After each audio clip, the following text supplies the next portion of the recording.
ওকে ঠিক আছে, সব ডায়লগ মুখস্থ আছে তো? হ্যাঁ। চলো রেডি, অ্যাকশন।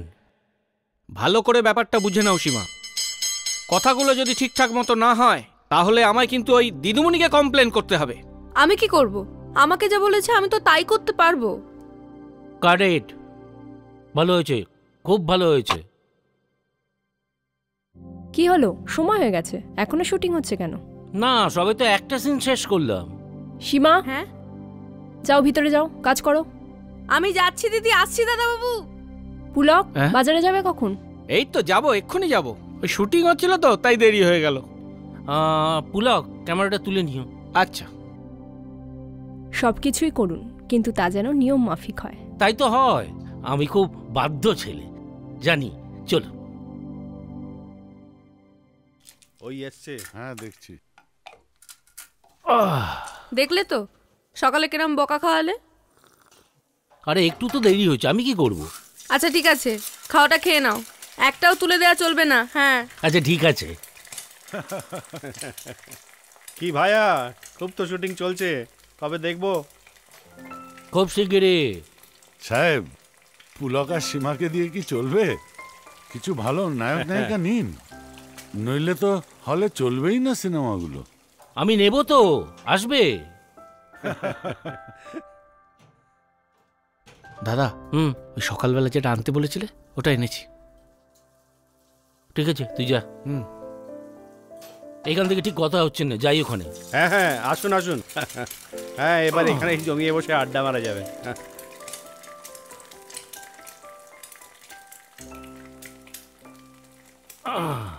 আপনার কাছ থেকে আমার কিছু পরামর্শ নেবার ছিল। আচ্ছা আচ্ছা, বেশ বলুন।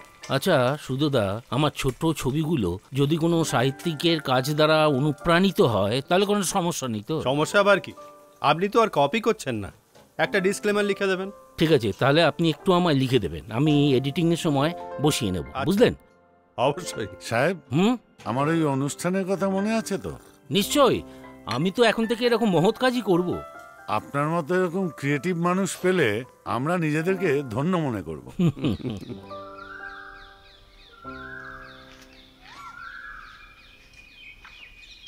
দাদা, কেমন আছো? আরে সৈকত, এসো এসো, কেমন আছো তুমি? আমি ভালোই আছি। পড়াতে এলে? হ্যাঁ, ওই বাচ্চাদের স্কিল ট্রেনিং এর ক্লাসগুলো। ওকে। ও একদম ভুলে গেছি, ও নীলিমা, আমার বান্ধবী। বাহ। নমস্কার, আমি নীলিমা। আর নীলিমা, ইনি হলেন রাঘব দা। রাঘব দা একজন চলচ্চিত্র নির্মাতা, পরিচালক, এই আশ্রমেই থাকেন। আচ্ছা আচ্ছা, তুমি কি করো? তোমাকে তুমি বলছি। হ্যাঁ হ্যাঁ নিশ্চয়ই, আমি এনজিওর সাথে যুক্ত, এখানে বাচ্চাদের কম্পিউটার ক্লাসগুলো করাবো। অভিনয় করো নাকি?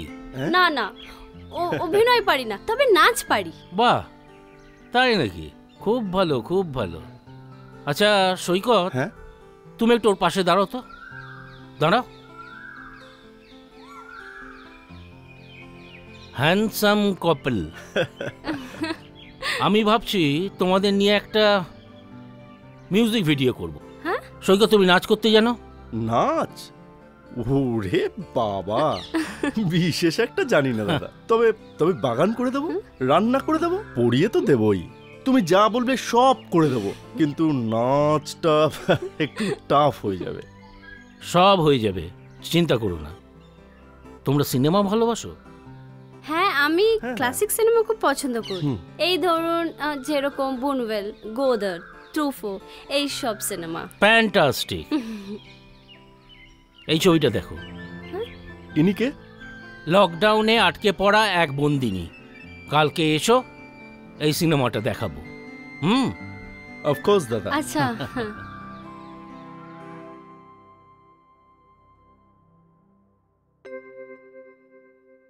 শুরু করছি।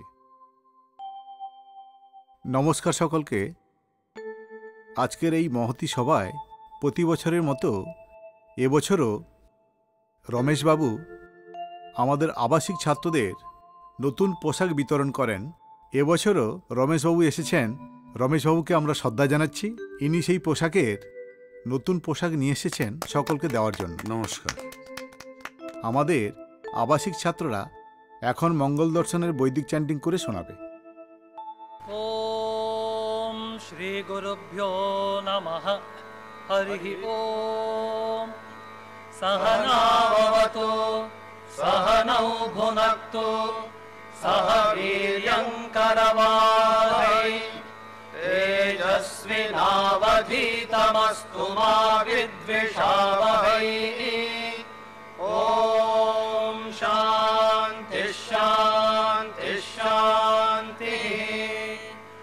ॐ भद्रं कर्णेभिः शृणुयाम देवाः भद्रं पश्येमाक्षभिर्यजत्राः स्थिरैरङ्गैस्तुष्टुवागुंसस्तनूभिः यशेम देवहितं यदायुः।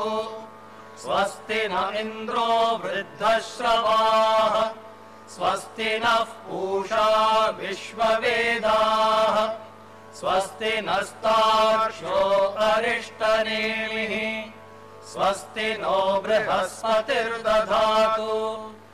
ॐ शान्ति शान्ति शान्तिः।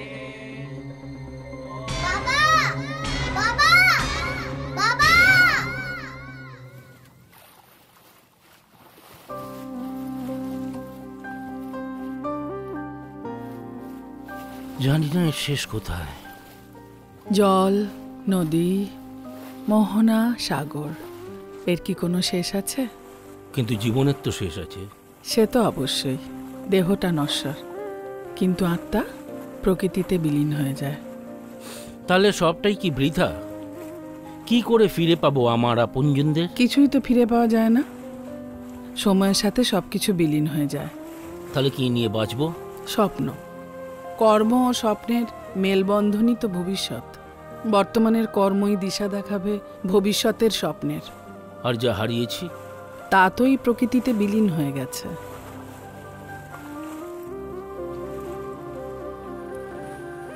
কি দেখছেন? দেখছি তুমি সত্যি কিনা নাকি পুরোটাই কল্পনা।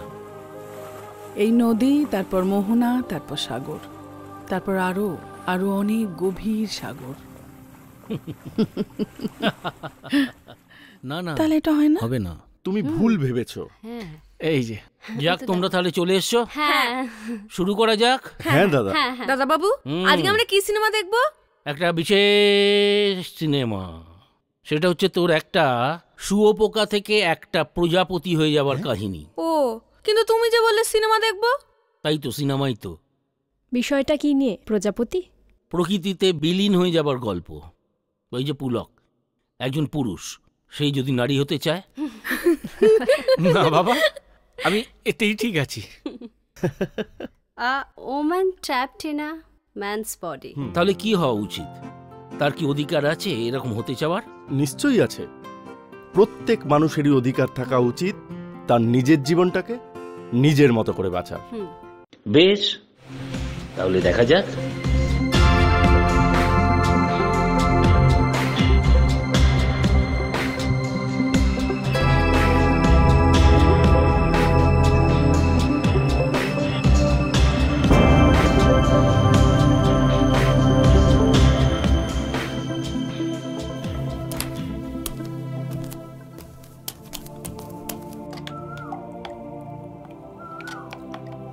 হ্যাঁ, আমি সেই মেয়ে যাকে মেয়ে হিসেবে অনেক অনেক অগ্নি পরীক্ষা দিয়ে পথ চলতে হয়। কিন্তু আমি তো সীতা নই, আমি একজন অতি সাধারণ মেয়ে, মিনতি। আর কেউ বা আর কোনো কিছু হতেও চায়নি কোনো জীবনে। কিন্তু কিন্তু আমার ক্ষেত্রেই এত পরীক্ষা কেন? কি অন্যায় করেছি আমি? হ্যাঁ, সমাজের হিসেবে অবশ্য আমার একটা অন্যায় আছে। আমি জন্মেছি ছেলে হয়ে। যদি ছেলে হয়ে জন্মানোটা আমার ইচ্ছে অনুযায়ী না হয়ে থাকে, তাহলে মেয়ে হতে যাওয়ার ইচ্ছেটাই বা অন্যায় কিসের? সবেতেই কি প্রকৃতির দোহাই? আচ্ছা আচ্ছা, আমার অন্তরে যদি মেয়ে হওয়ার বাসনা হয়, তাহলে তাও তো প্রকৃতিরই ইচ্ছে। যখন ছোট্ট ছিলাম, মা আমার চুল ছোট করে কেটে দিয়ে হাফ প্যান্ট আর জামা পরিয়ে দিত। আমি কিন্তু একটু অন্যরকম হতে চেয়েছিলাম, তখন থেকেই। মা, মেয়েরা তো কত সুন্দর সুন্দর ফ্রক আর স্কার্ট পরে, আমারও পরতে ইচ্ছা করে জানো তো মা। দূর পাগল, ছেলেরা কি স্কার্ট পরে? ওসব মেয়েদের জন্য।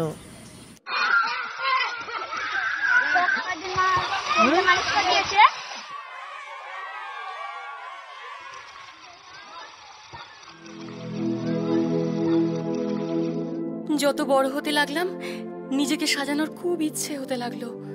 ইচ্ছে হলো অভিনেত্রী হব, মেয়েদের চরিত্রগুলো দারুণ করে ফুটিয়ে তুলতাম নাচে গানে।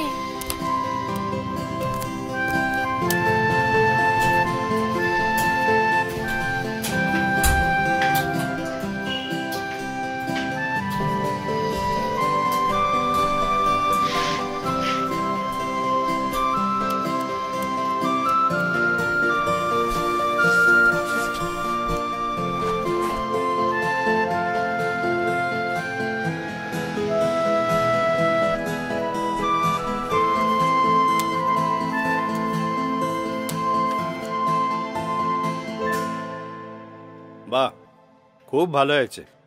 তাহলে আমাদের নর্তকীর সংকটটা মিটল। আগামী শোতে মিলনী নর্তকীর চরিত্রটা করবে। শোনো উষসী, হ্যাঁ স্যার। ওর মেকআপ আর কস্টিউমটা একটু দেখে নেবে। Yes sir. ঠিক আছে?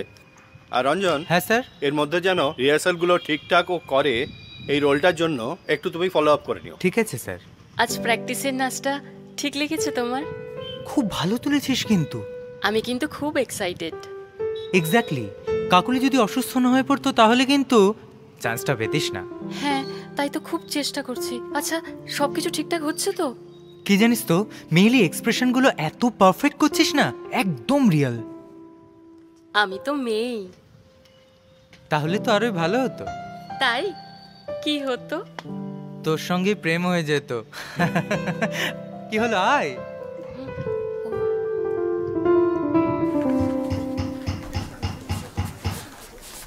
দিবক, শেষ কত দূর? ঠিক আছে, দেখে নাও দেখে নাও।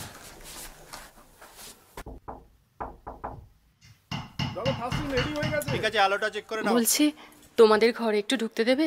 পোশাকটা পাল্টে চলে যাব। তুই পাগল না ছাগল? মেয়েদের রুমে পোশাক পাল্টাবি? যা ছেলেদের রুমে যা।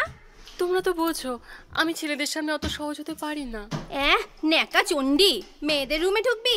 ল্যাংটা কার্তিক কথাকার। কোথাও না যেতে পারিস, ওখানে চলে যা।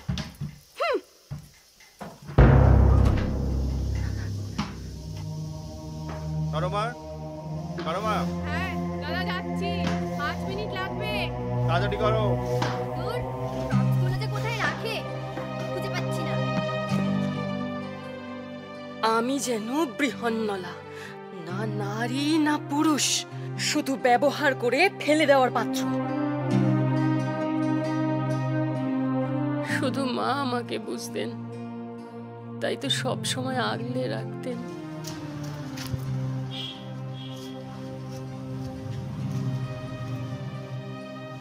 কে রে লবঙ্গলতা? আরে কি লুকোচ্ছিস? বেগুন নাকি কমলা লেবু?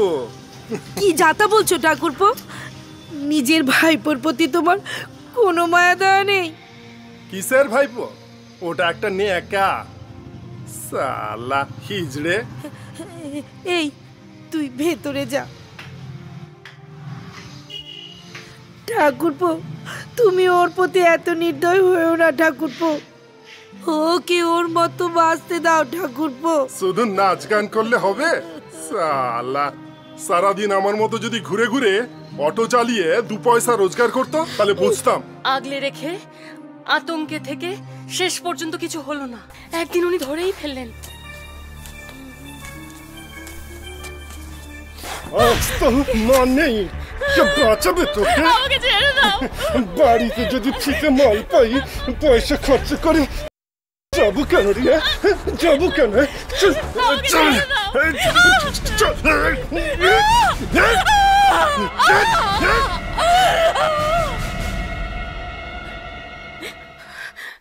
আমি এসেছি।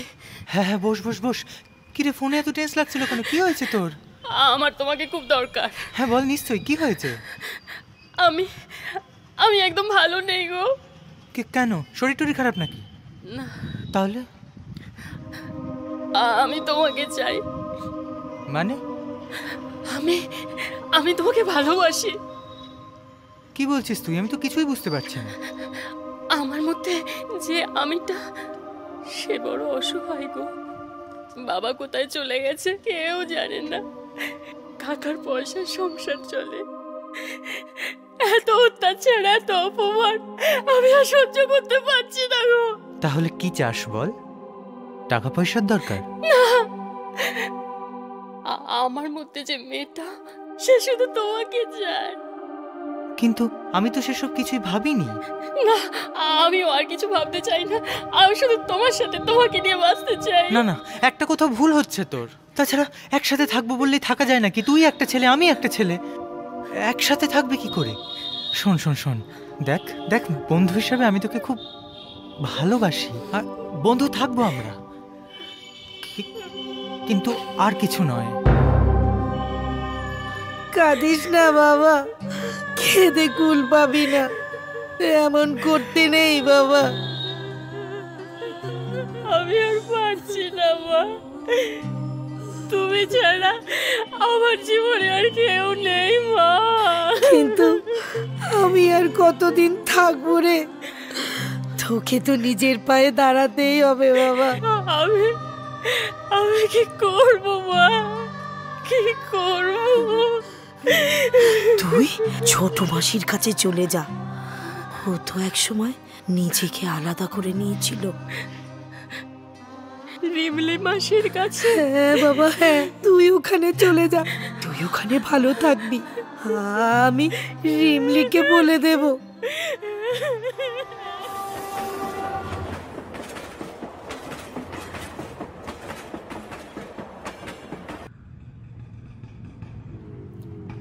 দাঁড়ান দাঁড়ান,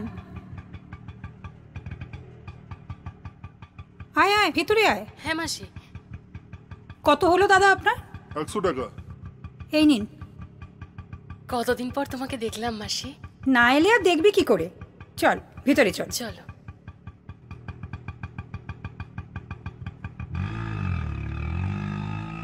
এই নে। হ্যাঁ। বল, এখানে আসতে কোনো অসুবিধা হয়নি তো? না তো মাসি। হ্যাঁ, তুমি এখানে একাই থাকো? হ্যাঁ, এটাই আমার ছোট্ট ঠিকানা। তা তুই কেমন আছিস? বেশ, তো সব কথা দিদি আমাকে বলেছে, সব ঠিক হয়ে যাবে। শুধু সব আমার কথাগুলো শুনে তোকে চলতে হবে। হ্যাঁ মাসি, তুমি যা বলবে আমি সব শুনবো। প্রথমত তোকে নিজের মতন করে বাঁচতে হবে, বুঝেছিস? আর তুই আজ থেকে মিলন নয়, মিনতি, আমার দিদির মেয়ে, ঠিক আছে? কিরে, নামটা চলবে তো? নিজের অন্তরের আত্মার বিকাশ ঘটাতে হবে, সকলে তোকে মিনতি নামেই চিনবে। আচ্ছা, তুই তো খুব ভালো আলপনা দিতিস, এখনো অভ্যেস আছে? হ্যাঁ, ছবিও আঁকে। গুড, তাহলে তোকেও আমি আমার মতো বিউটিশিয়ান বানাবো। বিয়ে বাড়ি পার্টির মেকআপ করবি, প্রোডাক্ট বেচবি, অনেক রোজগার করবি। তখন দেখবি টাকা কথা বলে। আর তোকে যদি আমি পেয়ে যাই, তাহলে আমিও নিজের একটা স্যালন খুলে ফেলবো। কিরে, ভালো হবে না? মাসি আর মিনতি মিলে একটা দারুণ জুটি হবে, কি বলিস?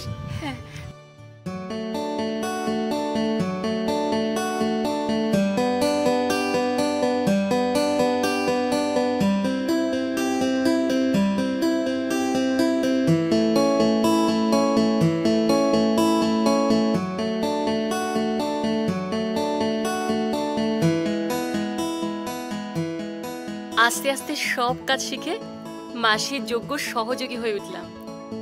কত মানুষের প্রিয় হয়ে গেলাম, টাকাও পেতে লাগলাম।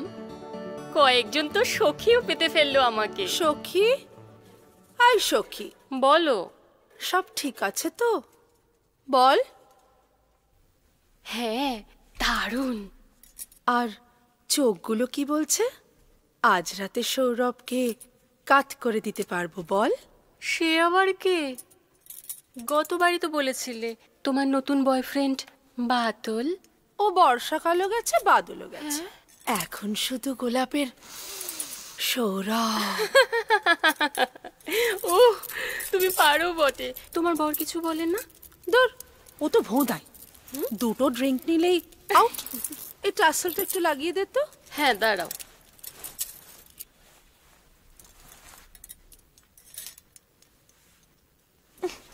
তোরই একটাই অসুবিধে, হাতটা বড্ড শক্ত। রোজ ভেসলিন লাগা, আমার হাতটা দেখ।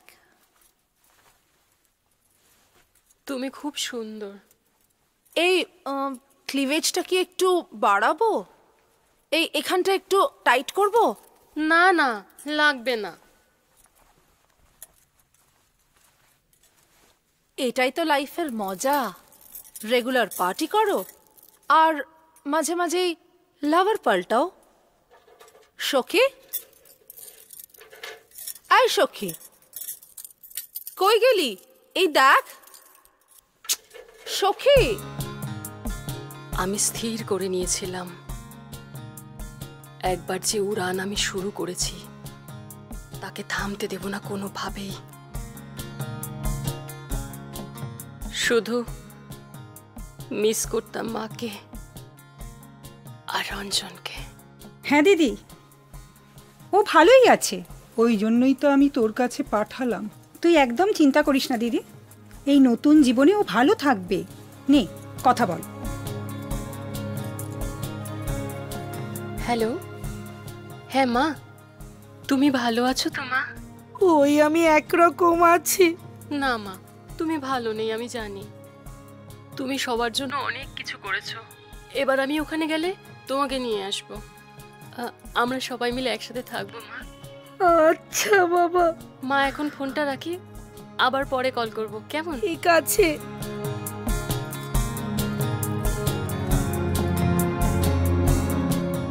তুই যে এত কম সময়ে এত পরিশ্রম করে নিজের পায়ে দাঁড়িয়েছিস, তাতে আমি দারুণ খুশি হয়েছি রে। মাসি, তুমি কেন এত একা মাসি? এই সমাজ আমার মতো মন আর মাথাওয়ালা মেয়েদের চায় না রে, শুধু শরীর চায়। কিন্তু কিন্তু এখন তো আমি আর একা নই, এখন তো তুই আছিস, আর তোকে ছাড়া তো আমার চলেই না বল। এই হলো মিলন থেকে মিনতির জার্নি। তবে গল্পের এখানেই শেষ নয়। একদিন বেলা অবধি ঘুমোচ্ছি, হঠাৎ কলিং বেল বাজলো।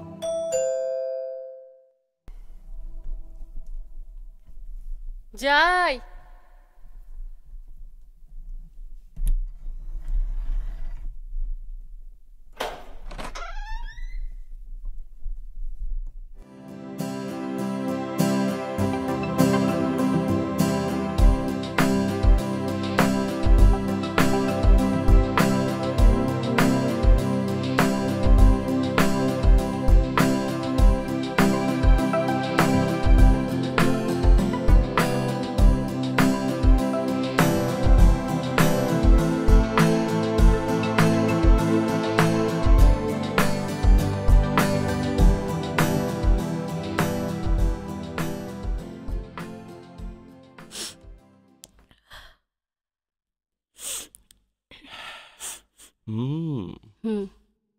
তাহলে অবশেষে প্রজাপতি উড়ল।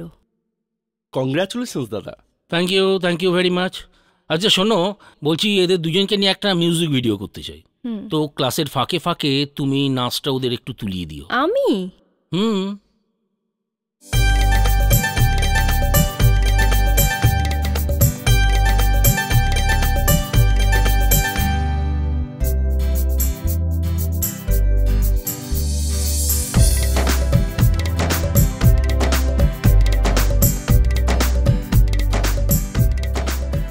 বাহ বাহ বাহ, ভালো হচ্ছে ভালো হচ্ছে, একদম ঠিকঠাক। আমরা কিন্তু খুব খুব খুব চেষ্টা করছি। বলছিলাম না, নাচ কিন্তু আমার সাবজেক্ট নয়। কিন্তু যাই বলো, বেশ ভালোই হচ্ছে। তোমাদের সবার আমন্ত্রণ রইল। হ্যাঁ। আজ বিকেলে চলে এসো, একটা সিনেমা দেখাবো। একটি মেয়ে, একটি থিয়েটার কর্মী, মুম্বাইয়ে লকডাউনের মধ্যে একা কি মানসিক কষ্টের মধ্যে আছে সেটা দেখাবো। ওকে? বাহ, দারুণ এক্সাইটিং তো। দারুণ নয়, নিদারুণ।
হ্যাঁ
মা,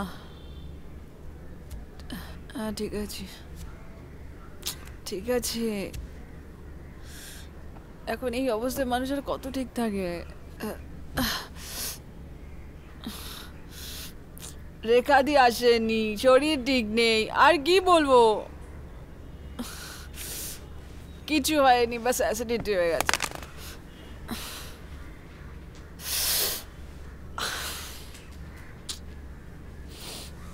হ্যালো, হ্যাঁ হ্যাঁ বলো, ফোন কেন করলে?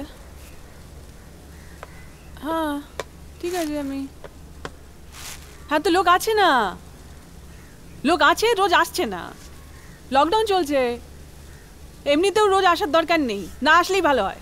কাল ট্যাপ খুলে চলে গেছিল, এখানে জলে ভরে গেছে।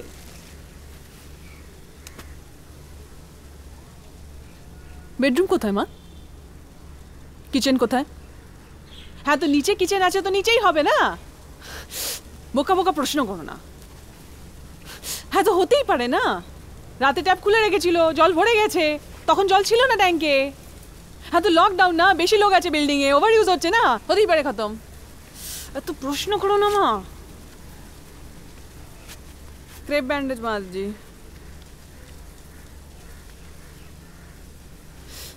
হ্যাঁ ডক্টর, হ্যাঁ না না দেখিয়েছি, ওষুধ দিয়েছে, খাচ্ছি, ঠিক হয়ে যাবো আমি, কম হয়ে গেছে অনেক। আমার জানা নেই মা কি করে হয়েছে, বলছি না কোথাও থেকে পড়িনি, কিচ্ছু মনে নেই, আমার ব্যাস ব্যথা আছে, আমার এইটুকু মনে আছে। তুমি রোজ কেন একই প্রশ্ন করতে থাকো, কি করে হলো, কি করে হলো, কি করে হলো? আমি ব্যথায় মরে যাচ্ছি, তোমরা কি করে হলো, কি করে হলো, কি করে হলো বলেই যাচ্ছ, আর কিছু মাথায় আসে না তোমাদের কখনো?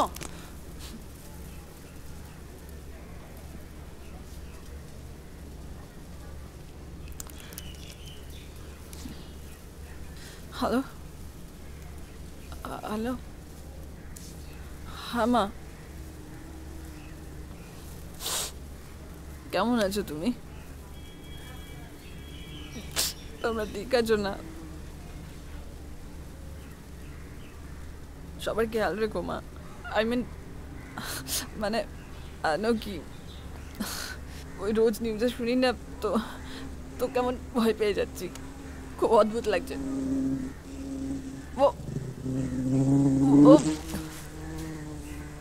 ও আমি কি বলছিলাম, তোমরা না,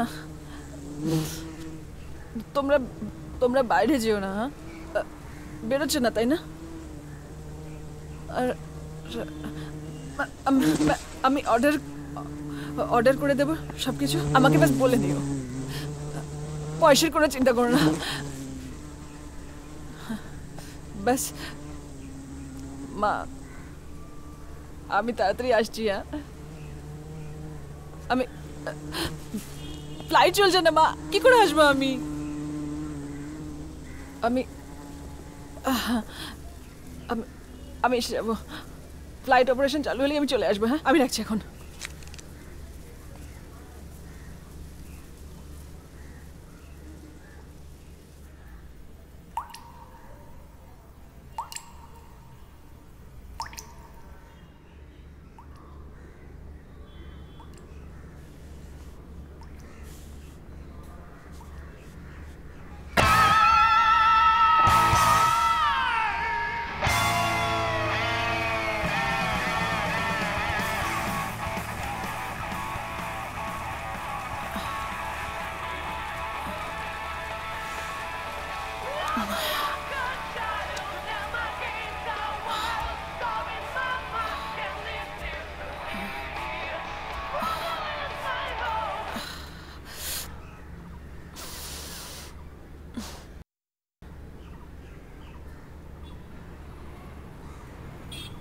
হ্যাঁ বল। আর কিরকম? ওই জিন্দগি ঝান্ডবা ফির ভি কমান্ডবা। আর কি বলবো, আমি সবকিছু এখনই হতে হলো, সকাল থেকে হয়ে আছি আমি। আরে यार কি বলবো, এই দেশে না এমন স্টেজ ডিজাইনারের কোনো কাজ নেই জানিস। সালা ডিরেক্টররাই সব কাজ করে নেয়। লাস্ট ইয়ার একটা কমার্শিয়াল থিয়েটার হচ্ছিল, ওখানে ডিজাইন করার চান্স পেলাম। কাজ শুরু হতেই লকডাউন হয়ে গেল, আবার শুরু হলো, আবার স্টেজ শো শুরু হলো, আবার লকডাউন। আরে মাথা খারাপ হচ্ছে ঘরে বসে বসে। কাল জানিস আমি কি করেছি? আমি ঘরে একদম দারুণ তৈরি হয়েছি, গান চালিয়েছি, দারু খেয়েছি, একাই পার্টি করেছি, এক পায়ে নেচেছি আমি। ব্যথা তো ভালোই আছে, মাও ডক্টরের কথা বলছিল।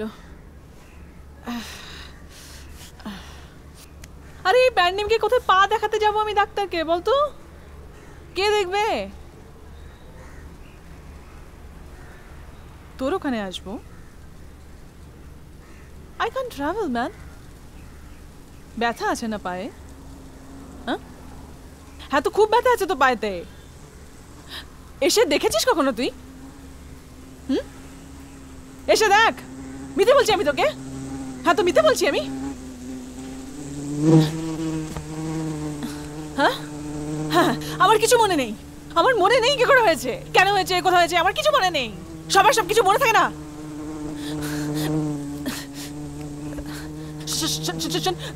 তোরা এসব বলবি না, একদম না। I don't know man.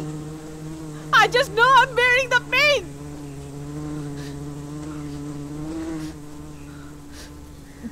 Nobody believe in me.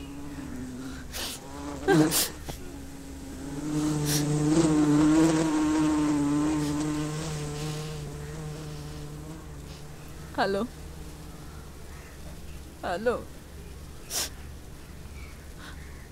শোন না, আমার একটা কাজ করে দিবি? বাস ছোটই কাজটা, বাস আমি তোকেই বলতে পারি, তাই না? তুই করবি তো আমার কাজটা?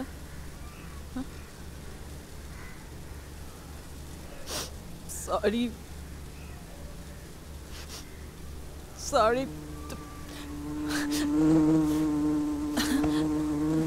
হ্যালো।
খুব থট প্রভোকিং। মেয়েটির এই হেল্পলেসনেস, এই অসহায়তা আমাকে খুব টাচ করেছে। কত হাজার যুবক যুবতী যে অন্ধকার ভবিষ্যতের দিকে তাকিয়ে আছে কে জানে। তাহলে আপনার পরের ছবিটা রেডি? চলছে, আমার কারখানায় সবসময় চলতে থাকে কিছু না কিছু। তাই নাকি? তাহলে পরের ছবিটা আমরা কবে দেখতে পারবো? আরে পরের ছবি তো তোমরা দুজনেই আছো। হ্যাঁ, আমরা? রিয়েলি? ইয়েস। শুষ্ক দুপুরে তপ্ত মাটিতে তোমরা দুজনে মিলে গান গাইছো। আল্লাহ মেঘ দে পানি দে ছায়া দে তুই, আল্লাহ মেঘ দে। क्या बात, क्या बात। বেলা দ্বীপ্রহর ধুধু বালু চর, ধূপেতে কলিজা ফাটে তিয়াসে কাতর।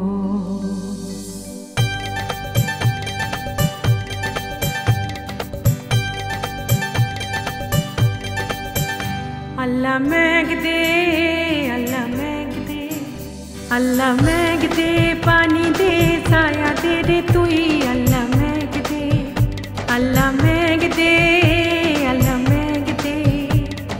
আসমান হইল টুটা টুটা, জমিন হইল ফাটা, মেঘরাজা ঘুমাইয়া রয়েছে, মেঘ দিবে তোর কেটা। আল্লাহ মেঘ দে, আল্লাহ মেঘ দে, আল্লাহ মেঘ দে পানি দে ছায়া দে রে তুই, আল্লাহ মেঘ দে।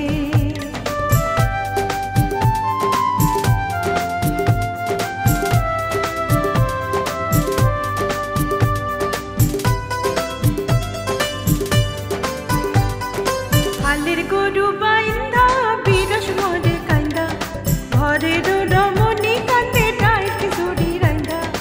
হালের গরু বাইন্দা বিরস মরে কান্দা, ঘরের রমণী কান্দে ডাই কিশোরী রান্দা। আল্লাহ মেঘ দে, আল্লাহ মেঘ দে, আল্লাহ মেঘ দে পানি দে ছায়া দে রে তুই, আল্লাহ মেঘ দে।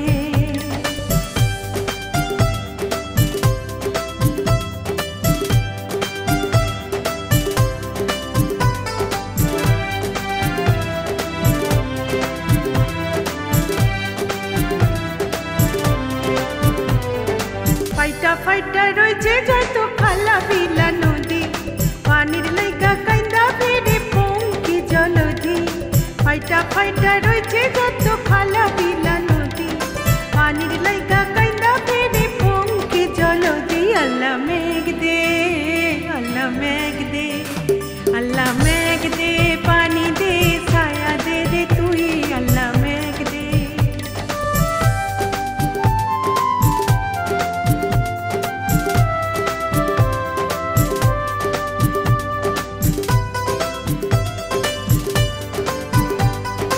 কপত কপতি কাটে কুপিতে বসিয়া, শুকনো ফুলের কলি বাড়ে জড়িয়া জড়িয়া। কপত কপতি কাটে কুপিতে বসিয়া, শুকনো ফুলের কলি বাড়ে জড়িয়া জড়িয়া। আল্লাহ মেঘ দে, আল্লাহ মেঘ দে, আল্লাহ মেঘ দে পানি দে ছায়া দে রে তুই, আল্লাহ মেঘ দে, আল্লাহ মেঘ দে পানি দে ছায়া দে রে তুই, আল্লাহ মেঘ দে, আল্লাহ মেঘ দে, আল্লাহ মেঘ দে, আল্লাহ মেঘ দে, আল্লাহ মেঘ দে, আল্লাহ মেঘ দে, আল্লাহ মেঘ দে। দাদা বাবু আর কি দেবো? মা একটু ঠিক আছে, আর কিছু নেই। আচ্ছা খাও। শোন শোন শোন, হ্যাঁ বলো। আমি না একটা নাম খুঁজে পেয়েছি। নাম? কি নাম? আমার যে পরের ছবিটা হবে তার হিরোইনের নাম হবে সীমা। ওরে বাবা, আবার? আমি এসবে নেই। বাবা, আমার বাবা বলল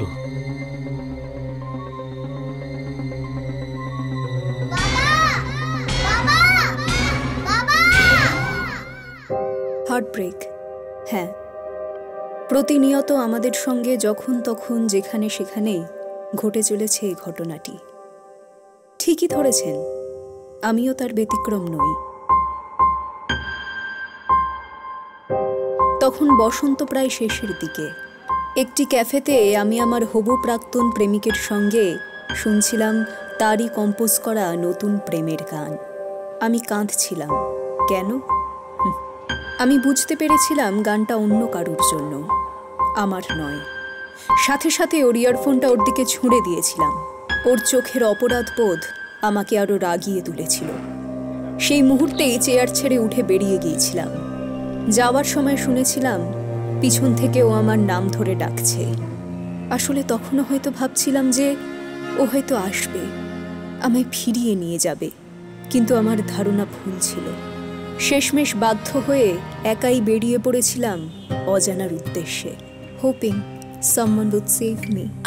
আমায় দেখো, দেখো তোমায়, শুধু তোমায় আমি চাই। থাকো পাশে থাকো, কালো রাস্তার কোনো শেষ নেই, ভয় পাই। স্বপ্নগুলো পড়ে আছে একা রাস্তায় ভিড়ের মাঝে। তুমি চলে গেছো একা ফেলে কান্নার শহরে।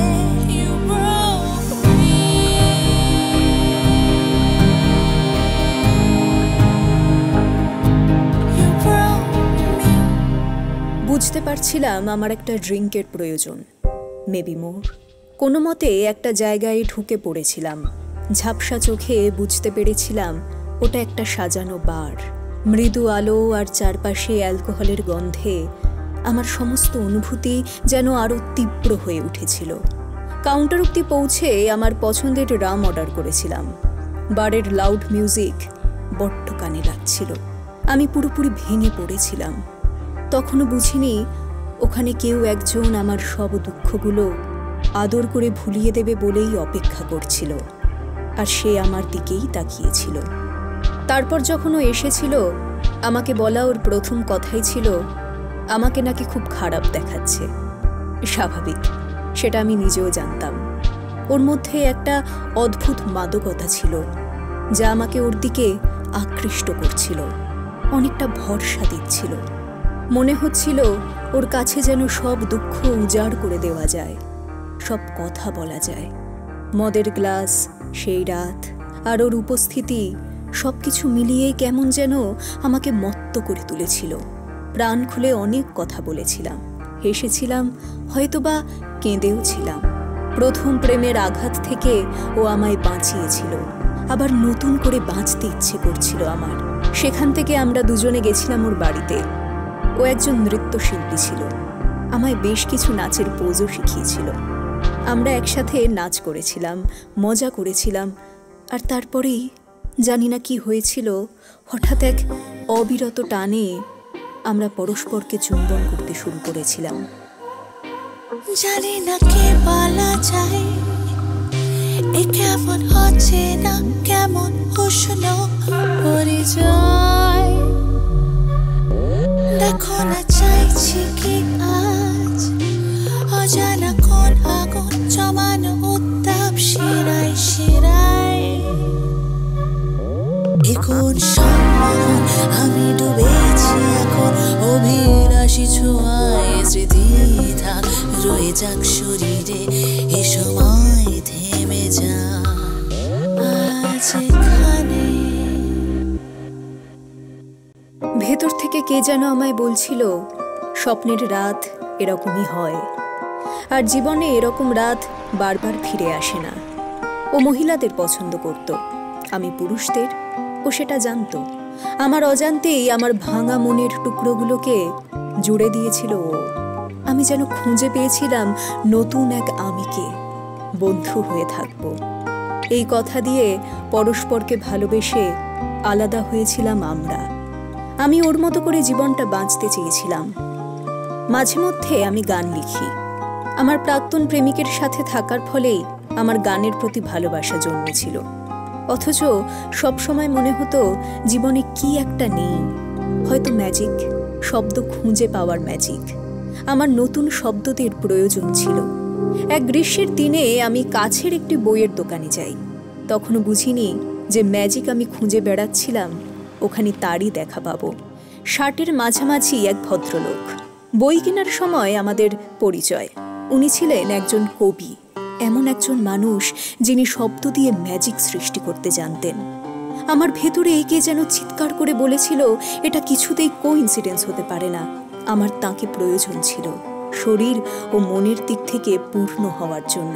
ওনার সাথে কাটানো সময়গুলো ছিল একটু অন্যরকম। যেহেতু উনি আমার থেকে বয়সে অনেকটা বড় ছিলেন, তাই আমাদের সম্পর্কটা খানিকটা আলাদা ছিল। সেই সময় আমার সবটুকু জুড়ে শুধুমাত্র ছিল ওর কবিতারা। ওর লেখার ছন্দে বিভোর হয়ে আমাকেও পেয়ে বসেছিল কবিতার নেশা।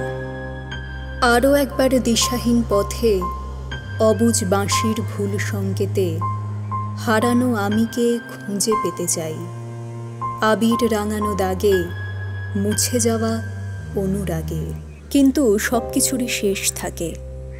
আমাদের সম্পর্কটাও শেষ হচ্ছিল। আমরা পরস্পরের এত কাছাকাছি চলে এসেছিলাম, সেটা ওর জন্য বেশ সমস্যার হয়ে উঠেছিল। ওর পরিবার ছিল, দায়িত্ব ছিল, আমি সেটা বুঝতাম। তাই আমরা একে অপরের থেকে দূরে সরে আসি। সেদিনও যত দূরে সরে যাচ্ছিল, আমার চোখ ভিজে আসছিল। নিজেকে দেখেই আমি হাসছিলাম। ওর আগলানো পাশে থাকা খুব মনে পড়বে। আমার ওকে ভালো লাগতো, শ্রদ্ধা করতাম, হয়তো ভালোবেসে ফেলেছিলাম, কে জানে। হয়তো শুধুমাত্র ওর কবিতাকে ভালোবেসেছিলাম। কবিতা আমার মনের আটকে থাকা দরজাগুলোকে খুলে দিয়েছিল। সেদিন সকালে আমি কলেজ যাচ্ছিলাম। আচমকা একজনের সঙ্গে আমার ধাক্কা লাগে। ধাক্কা লেগে ওর হাতে থাকা সব জিনিসগুলো রাস্তায় ছড়িয়ে পড়ে। আর তখনই আমি খেয়াল করি ও একজন পেইন্টার। সাথে সাথে আমি বহুবার ক্ষমা চাই ওর কাছে। আমি ভীষণ অপ্রস্তুত হয়ে পড়েছিলাম, কিন্তু ও শান্ত হয়ে দাঁড়িয়েছিল আর ঠোঁটে ছিল আলতো হাসি। তাই হঠাৎ ওর মুখে ক্ষতিপূরণের কথা শুনে আমি অবাক হয়ে যাই। ওর শর্ত ছিল আমাকে ওর মডেল হতে হবে। কখনো এর আগে ভাবিনি আমি কারোর জন্য মডেল হতে পারি। আমি কি সত্যি এতটা সুন্দর? ও বলেছিল, তুমি নিজেকে চেনোই না তাহলে। সেদিনের মতো নম্বর বিনিময় করে আমরা চলে যাই। এদিকে আমার মনের মধ্যে কেউ বলে উঠেছিল, হয়তো নতুন কিছু করার জন্য এটাই সঠিক সময়। তারপর এলো সেই দিনটা। আমি শুয়েছিলাম প্রায় অর্ধনগ্ন অবস্থায়। আমার সামনেই ছিল ও। আমার অস্বস্তি বোধ দেখে ও আমাকে শান্ত হতে বলেছিল। তা কিভাবে হতাম? আমার ভেতরে অদ্ভুত বিস্ফোরণ ঘটছিল। শরীরে ছড়িয়ে পড়ছিল অজানা উত্তেজনা। সত্যি বলতে ছেলেটি আমার মনের মতো ছিল না, কিন্তু ওর ব্যক্তিত্ব আর দু চোখের শান্ত দৃষ্টিতে শিরশির করে উঠছিল আমার শরীর। বুঝতে পারছিলাম না কি ঘটছে, শুধু স্থির হয়ে থাকার চেষ্টা করছিলাম। কিন্তু পর মুহূর্তেই দেখলাম ও আমার খুব কাছে চলে এসেছে। কিছু বুঝে ওঠার আগেই ওর লাল রঙে ভরা আঙুল ছুঁতে শুরু করেছিল আমার ঠোঁটের কোণ। ওর অন্য হাতে ধরা ছিল রঙের ব্রাশ, যা ক্রমশ নেমে যাচ্ছিল আমার বুক থেকে কোমরে, আরও আরও নিচে। ভালো লাগায় আমার দম বন্ধ হয়ে আসছিল। দ্রুত নিঃশ্বাস পড়ছিল আমার, যেন সমস্ত শরীর জুড়ে আদিম এক উত্তেজনা ছড়িয়ে পড়ছিল ধীরে ধীরে। তারপর এক রঙিন ভালোবাসায় আঁকড়ে ধরেছিলাম পরস্পরকে। অদ্ভুত সুন্দর ছিল সেই মুহূর্ত। ওর তুলির টান যেন আমাকে আরও সুন্দর করে তুলেছিল। আমি তখন বসন্তকালের ফুলের মতো ফুটে উঠেছি। কঠিন সময়ই আমাদের দৃঢ় করে, বাঁচতে শেখায়। জীবনে প্রত্যেকের গুরুত্বই অপরিসীম। আদতে জীবন প্রতিদিন জমতে থাকা টুকরো টুকরো অনুভূতির ঢেউ, যা আছড়ে পড়ে একটি মানুষ থেকে অন্য মানুষের মনে। তাই জীবন মানেই শিল্প। আমার জীবনে আসা সমস্ত মানুষের অংশ নিয়েই গড়ে উঠেছি আজকের আমি। ফাঁকা রাস্তায় একা হেঁটে চলা বা কোথাও বসে চুপচাপ ব্যস্ত শহরকে দেখা, শিল্প জড়িয়ে আছে জীবনের প্রতিটা পদক্ষেপে। হাসি, কান্না, ভালোবাসা, এমনকি ঘৃণাও জীবনের এই সব অনুভূতিগুলোই আমাদের বাঁচিয়ে রাখে।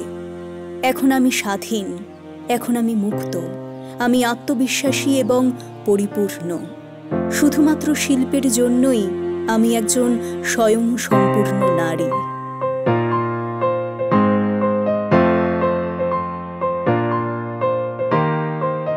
বসন্তের রং এখনো লেগে আছে আমার শরীরে। বারে বারে ফিরে আসে সেই রং, আবার ফিকে হতে হতে কোথায় যেন মিলিয়ে যায়। আবার নতুন করে বসন্ত আসে, অন্য রূপে, অন্য ভাবে ধরা দেয়। বসন্ত শুধুই চিরসবুজ নয় আমার কাছে। লাল, হলুদ, নীল, সাদা, কালো হয়ে বসন্ত ধরা দেয় বারবার। ভিন্ন রঙে ধরা পড়া প্রতিটি বসন্তকে আমি আগলে রাখি, সামলে রাখি, আদরে রাখি, ভালোবাসায় রাখি, এমনকি বেদনার অশ্রুতে ধরে রাখি। বসন্ত আমার কাছে নীলচে আকাশ, ফাগুন বাতাসের পলাশ রঙা শিমুল ঝরা আবেগ। তাই বসন্ত, তুমি আমার ভালোবাসার পুরুষ।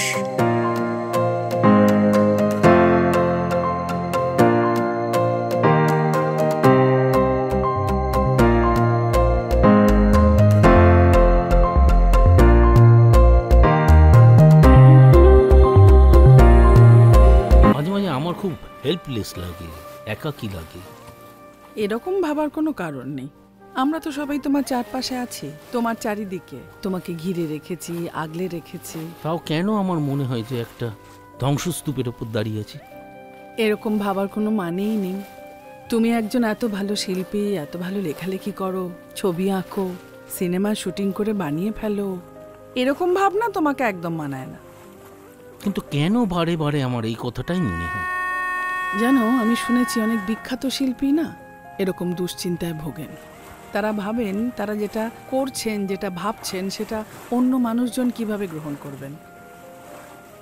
আমার কাজ তো মানুষ জানেই না। জানবে, এবার জানাতে হবে। নিজের কাজকে, নিজের শিল্প সৃষ্টিকে, এগুলোকে তো নিজের মধ্যে আবদ্ধ রাখলে চলবে না। এই গণ্ডির বাইরে বেরিয়ে আসতে হবে, নিজেকে মেলে ধরতে হবে। কিন্তু সেটা তো বেশ কঠিন কাজ। আমি কি পারবো?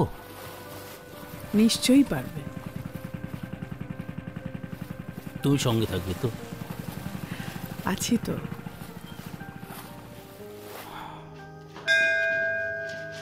আমরা নতুন কাজ শুরু করতে চাই। বেশ, আপনার আশীর্বাদ চাই। আশীর্বাদ করুন। ঈশ্বর তোমাদের মঙ্গল করুন, ঈশ্বর তোমাদের মঙ্গল করুন, ঈশ্বর তোমাদের মঙ্গল করুন। প্রণাম করো ঠাকুরকে।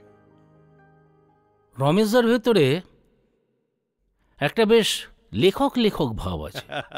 ওসব ঝঞ্ঝাটে আমি নেই, শান্তিপূর্ণ জীবনে আমি বেশ আছি। তাও এত বইটই পড়া।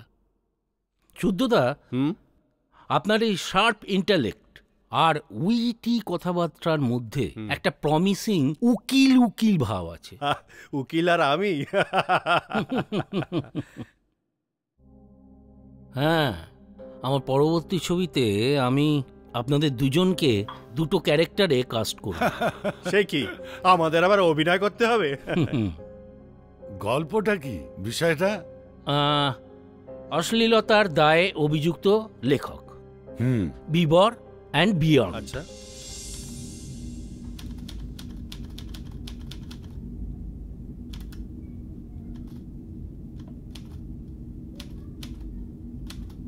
Section 292, 293 and 294 of the IPC deal with the obscenity of book writings. This book authored by Mr. Das is found vulgar and that... বইটা আপনি পড়েছেন? দুবার। আচ্ছা, এই লেখক মিস্টার দাসকে আপনি চেনেন? না, ওনার লেখার সাথে পরিচিত, আলাপ একবারই হয়েছিল। আমি একটু পড়ে শোনাচ্ছি। হ্যাঁ। আর যা ভেসে উঠছে তা হলো সীমা, মানে সীমার দেহটা। ভোজ্য এবং শিকার কি ভেবে সীমাকে উল্টো করে শোয়ালাম। ওর বুক দুটো যমজ এবং ছোট। এই নখগুলো কি আমার না কোনো বাঘের? যারা ওদের চিড়ে দিয়েছে সাদা মাখন চামড়া দিয়ে রক্তগুলো বেরোবে কি বেরোবে না ঠিক করতে পারছে না। নটঙ্কি, হ্যাঁ? 24 বছরের সীমা আর তার যৌবন, ভরা স্বাস্থ্য, চুল, বুক, পেট, কাঁধ, পাছা, দাবনা, সব শুদ্ধ এরা কত কিলোগ্রাম হবে? ও মক্ষিরানী, আহা, চোখ দুটোই তোমার যা খোলা। কেননা তুমি মৃত। করোনারের ভাষায় বললে, অর্ধরাত্রি 10 ঘটিকায় গলার হাড় ভাঙিয়া কুমারী সীমা দত্ত। আহ, ভাবতে ভাবতে দেখলাম কেমন ঘেমে যাচ্ছে। আদর করে ডাকলাম, ও ডিয়ার ডিয়ার। একটু দেখলামও, একটু ঠেললামও পায়ের পাতা দিয়ে, নড়ল না। আচ্ছা, এইগুলোকে আপনি কি বলবেন? অশ্লীল? দেখুন, এগুলো তো লেখকের মতামত নয়। এই চরিত্রটা ও তো মানসিকভাবে সুস্থ নয়, ও এগুলো করছে। লেখক সেটাই বলতে চাইছেন। এর মধ্যে অশ্লীল তো আমি কিছু দেখছি না। মিস্টার মিত্র, আমার মনে হয় অভিযুক্তকে আপনি চেনেন, তাই এই লেখার মধ্যে কোনো অশ্লীলতা আপনি দেখেও দেখছেন না। আপনার কথাগুলো আপনি আমাকে দিয়ে বলাতে পারবেন না। আপনি আইনের লোক, আপনি আইনটা ভালো বোঝেন। আমি সাহিত্যের লোক, আমি সাহিত্যটা ভালো বুঝি। আমি আগেও বলেছি আমি ওনাকে একবার দেখেছি। তাছাড়া দেখেও কি দেখছি না যদি আপনি বলে দেন তাহলে আমি নাচার, তাহলে আমার তো কিছু করার নেই। সুর সভা তলে যাবে নৃত্য কর পুলকে উল্লসী, হে বিলোল হিল্লোল উর্বশী। ছন্দে ছন্দে নাচি উঠে সিন্ধু মাঝে তরঙ্গের দল, শস্য শীর্ষে শিহরিয়া কাঁপি উঠে ধরার অঞ্চল। তব স্তনুহার হতে নভস্থলে খুশি পড়ে তারা, অকস্মাৎ পুরুষের বক্ষ মাঝে চিত্ত আত্মহারা নাচে রক্তধারা।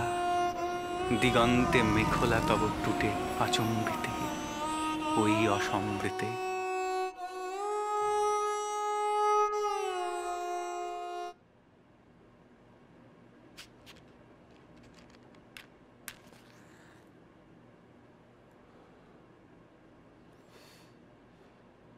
আপনারা দেখছেন আমি বেশ প্রেজেন্টেবলই বলা যায়। কি যায় তো? একজন মানুষ যে কলকাতা শহরে ঘুরে বেড়াচ্ছি শুধু ভালো একটু শিকার ধরবো বলে। বিশ্বাস করবেন না, বিশ্বাস করবেন না, এই কলকাতা শহর বিপজ্জনক জীবজন্তুদের থেকে মুক্ত। জানবেন এই কলকাতা শহরটাই একটা জঙ্গল। আর এসব ফিলোসফি কথা থেকে শিখেছি জানেন তো? জানেন না? দাঁড়ান বলছি।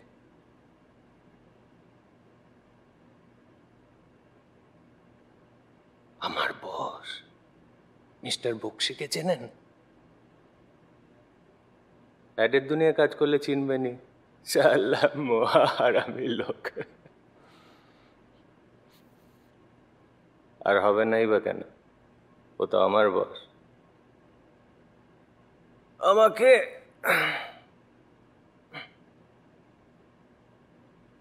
সেমি হারামি বলতে পারেন। না না, অতটাও খারাপ আমি নই। যাকে গান মারা গেছে, যেটা বলছিলাম, দেখবেন মাল খাচ্ছি, আপনারই গাড়িতে লিপ নিচ্ছি, আর নেব না কেন বলুন তো? হ্যাঁ, ভালোবেসে আপনার সব কাজ তো আমি করে দিই। আমাকে আপনি বিশ্বাস করতে পারেন। আন্ডার টেবিল, আন্ডার সেটিং, যা হবার হয়ে গেছে।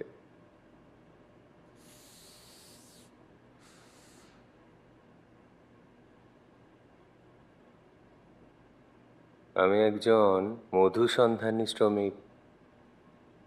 পিছনে রানীরে রয়েছে ভাববেন না, ওদের পিছনে লেবার দেওয়ার জন্য অনেকে আছে। আমাকে প্রেমিক ভাবতে পারেন, এভাবে ভাবতে পারেন। আজ তো আমি যাব সীমার কাছে। হ্যাঁ, এ সীমা? সীমাকে চেনেন না? আরে মশাই তরতরিয়ে উঠছে, মাত্র 24 বছর বয়স।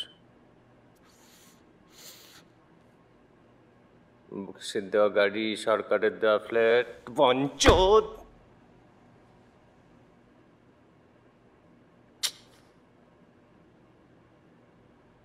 কিন্তু সত্যিটা কি জানেন, এরপরেও সীমা আমাকে ভালোবাসে আর আমিও সীমাকে।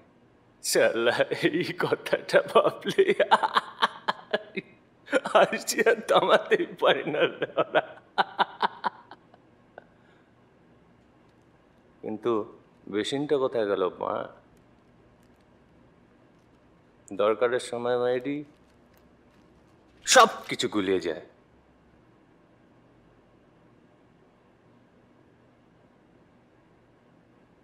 আসুন আসুন আসুন আসুন আসুন, আপনার পাছুতে একটা চুমু খাই, আসুন না।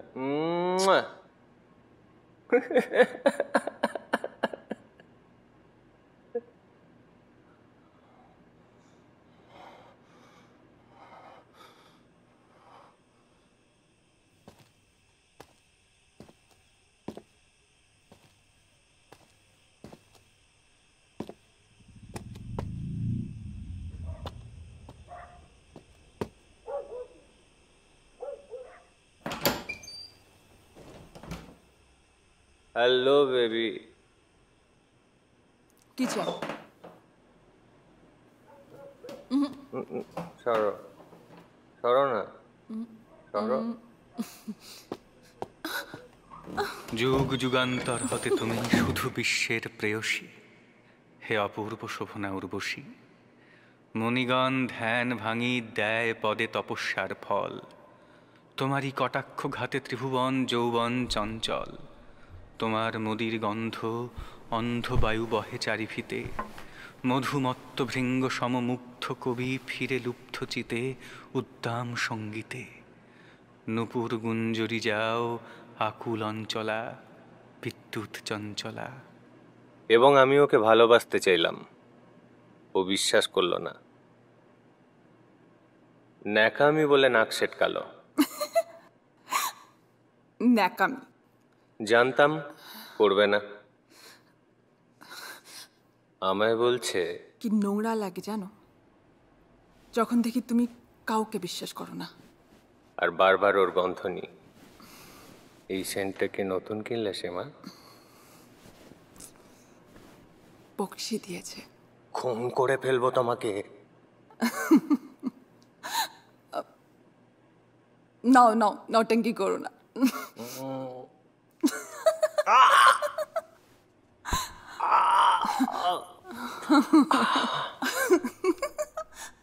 আমি কিন্তু সত্যি খুন করে ফেলবো তোমাকে।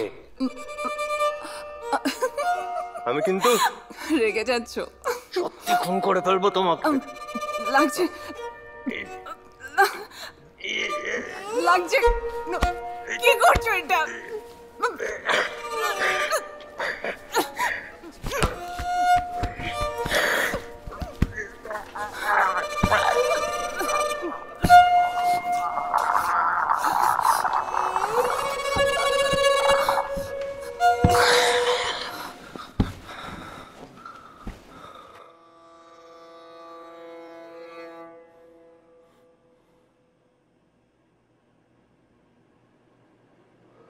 এভাবে কিছুক্ষণ কেটে যায়।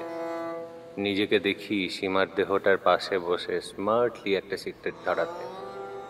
শান্ত হয়ে আমি ভাবতে থাকি সন্ধে থেকে আমি ঠিক কি কি করেছি। এই মুহূর্তে যখন আমি সীমাকে খুন করে ফেলেছি, ঠিক এত অবধি আমি আমার ভাবনাকে অল্পে অল্পে সরিয়ে আনি।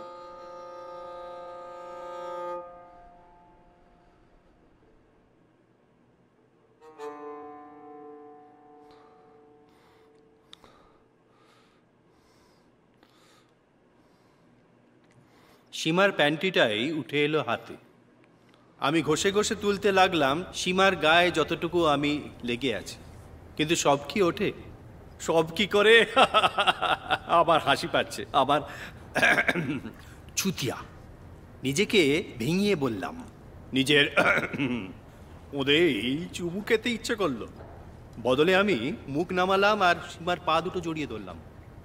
আচ্ছা, এই যে সীমা, যে চরিত্রটি মৃত, তাকেও কি নীতি বর্জিত বলে আপনার মনে হয় না? না, কারণ এমন ব্যাপারকে যে উনি সমর্থন করছেন তা তো নয়। বলা হচ্ছে এমনটা ঘটে, উনি এটুকুই বলেছেন।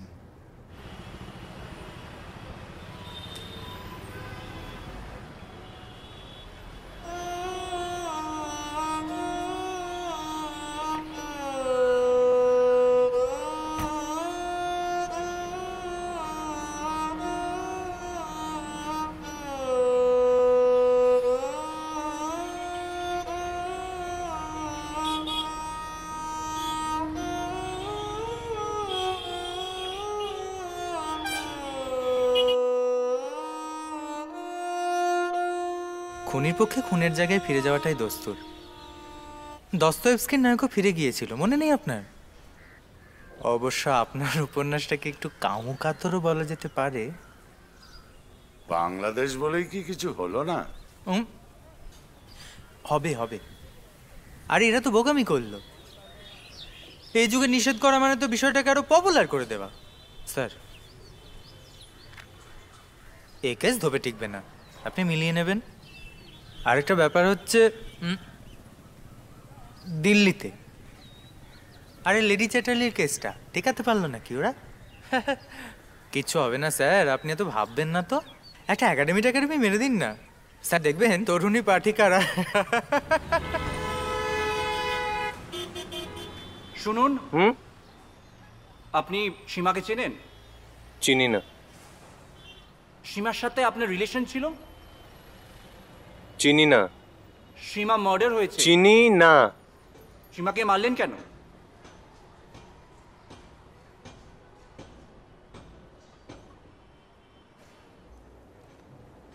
Good morning. এত লেট করলে কেন? সীমার ব্যাপারে কিছু? হ্যাঁ, তাড়ালাম মালটাকে। ডিসগাস্টিং। মেয়েটাও দুম করে কথা নেই, বার্তা নেই। কে যে মারলো মেয়েটাকে মোটিভটা বোঝা গেল না। Please have your coffee. Thank you. আমরা লাস্ট কেসটা নিয়ে কথা বলছিলাম।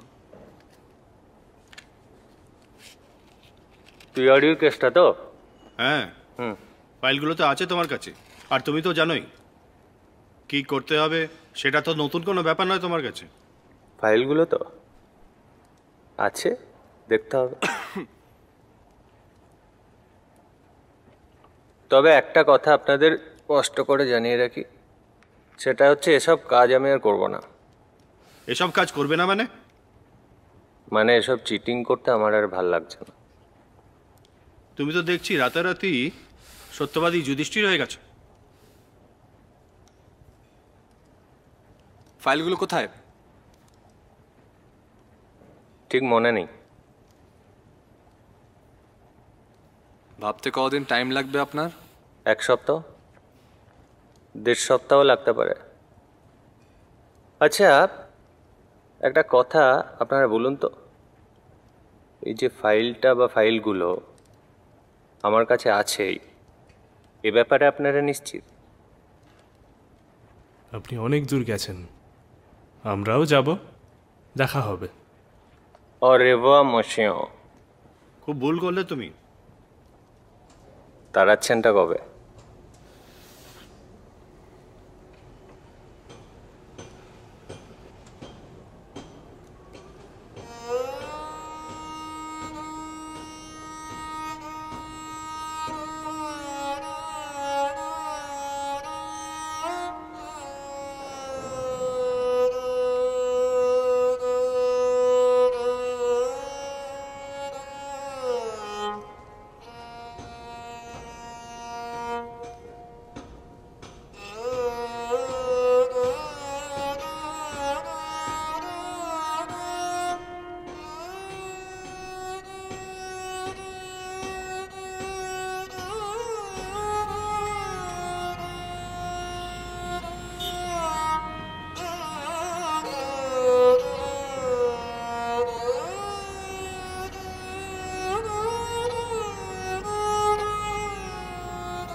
Welcome welcome. কে?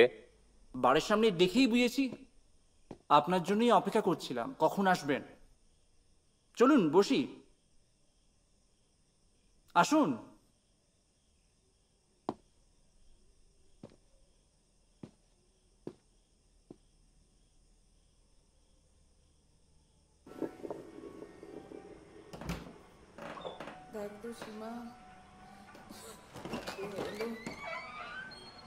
দাদা বাবু,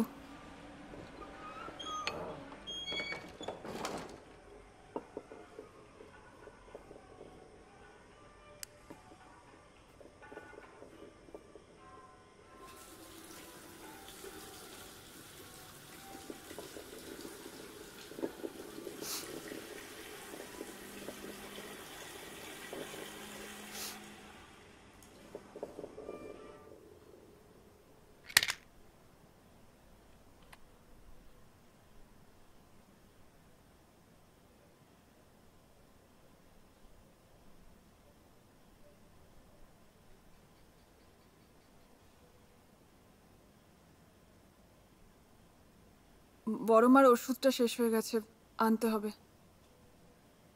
যাচ্ছি। ওষুধের কাগজটা দে।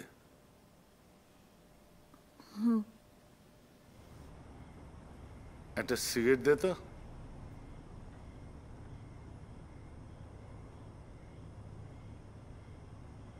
তোর কাছে মাচিস আছে?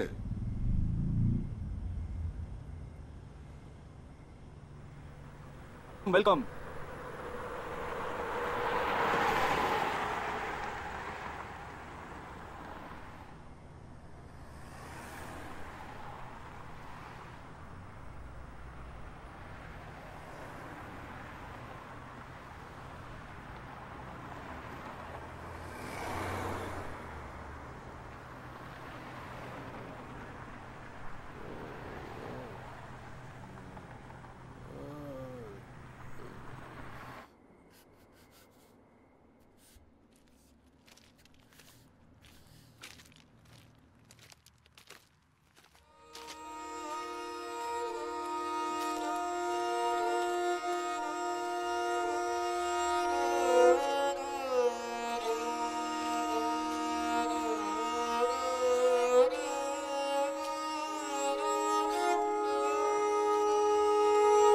ভালোবাসা পেলে সব লন্ড ভন্ড করে চলে যাব,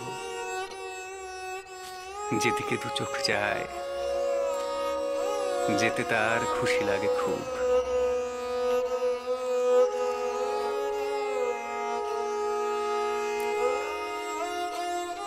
ভালোবাসা পেলে আমি কেন আর পায়সান্ন খাবো?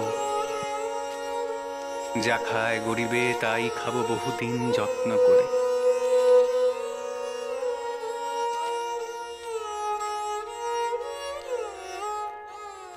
ভালোবাসা পেলে আমি গায়ের সমস্ত মুগ্ধকারী আবরণ খুলে ফেলে দৌড় ঝাঁপ করব কড়া রোদে।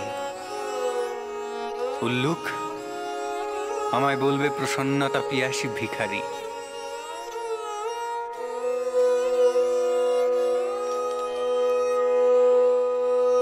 চোয়ালে থাপ্পড় যদি কম হয় লাথি মারবো পোঁদে। ভালোবাসা পেলে জানি সব হবে, না পেলে তোমায় আমি কি বোবার মতো বসে থাকবো? চিৎকার করব না, হই হই করব না, শুধু বসে থাকবো জব্দ অভিমানে।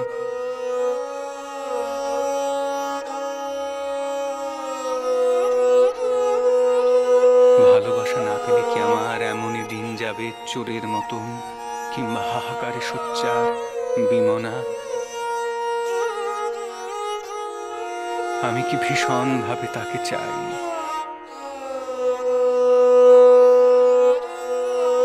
ভালোবাসা জানে। আমার চোখে তো সকলই শোভন, সকলই নবীন, সকলই বিমল। শুনিল আকাশ শ্যামল কানন, বিষাদ জোছনা কুসুম কোমল। কেমন বুঝছেন?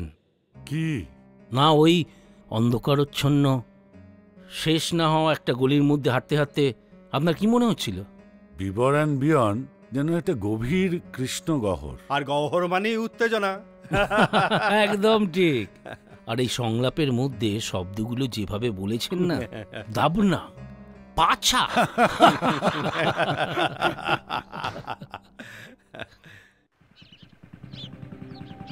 এই যে এত সৃষ্টি করছি, কিন্তু এর শেষ কোথায়?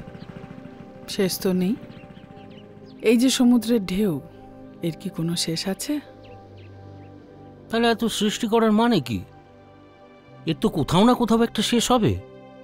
শেষের দরকারটাই বা কি?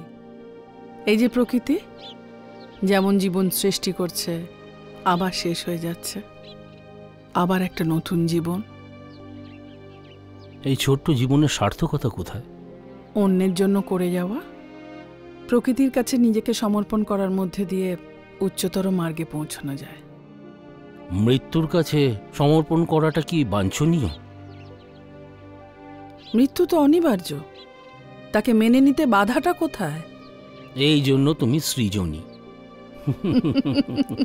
কি হলো, না, মাথার পোকাটা আবার নাড়িয়ে দিলে তুমি। আমার মাথায় একটা নতুন আইডিয়া এসে গেল আবার। কি আইডিয়া? কি আইডিয়া দেখবে? হ্যাঁ, চলো চলো।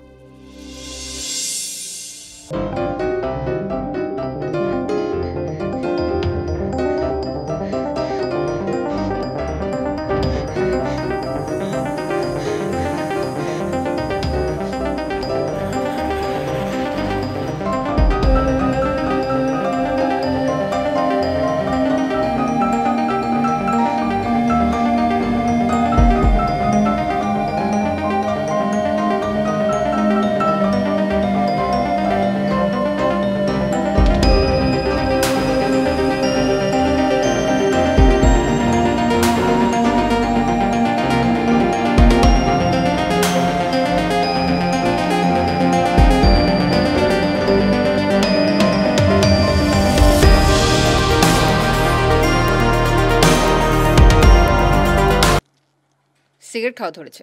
ভেতরে সোজায় দাঁড়াতে পারছে না।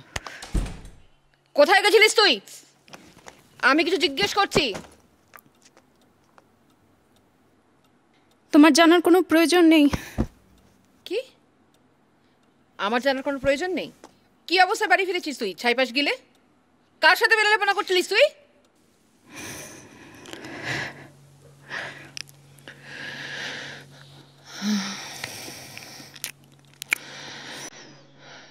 তুই সত্যি পাল্টাবি না? না,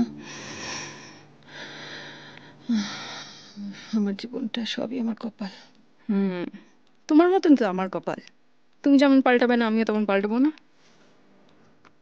মানে কি বলতে চাইছিস তুই? কিছু না, তুমি থাকো তোমার ইগো নিয়ে, আমি থাকি আমার নেশা নিয়ে। বাহ, তুই সোজায় দাঁড়াতে পর্যন্ত পারছিস না? 3 বছর বয়সে আমাকে বাবার কোল থেকে সরিয়ে দেওয়ার আগে মনে ছিল না আমি কি চাই?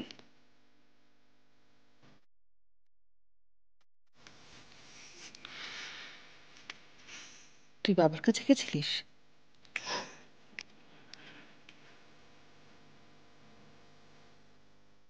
তুলি, তুই অরিন্দমের সঙ্গে দেখা করতে গেছিলিস? I'm asking you something. হ্যাঁ হ্যাঁ, আমি বাবার সাথে দেখা করতে গেছিলাম। আর আমি এটাও দেখেছি যে বাবা কোন সিচুয়েশনের মধ্যে দিয়ে যাচ্ছে। আর তুমি তো 15টা বছর স্বার্থপরের মতো শুধু নিজের কথা ভেবে গেলে।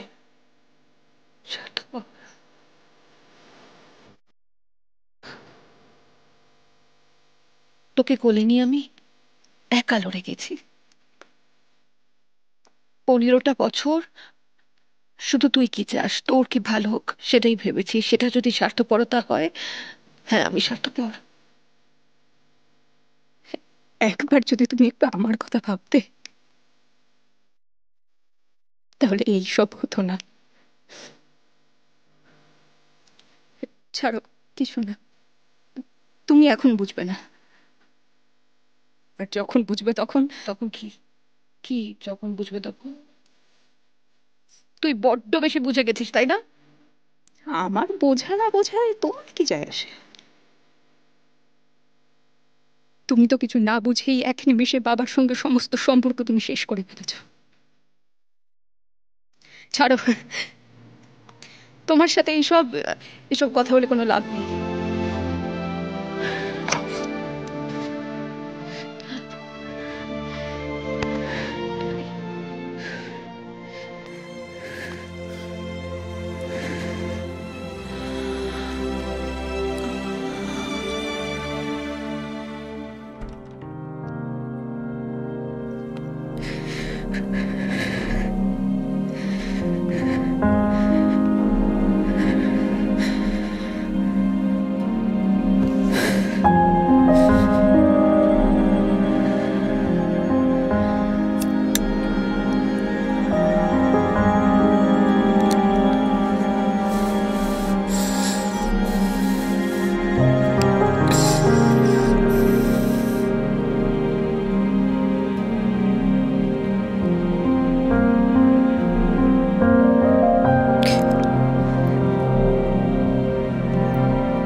আমি তোমাকে পেয়েছি, না মাকে।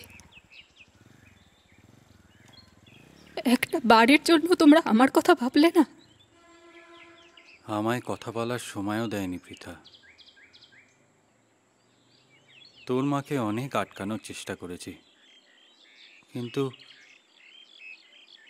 আমার কোনো কথা শুনতে রাজিই ছিল না।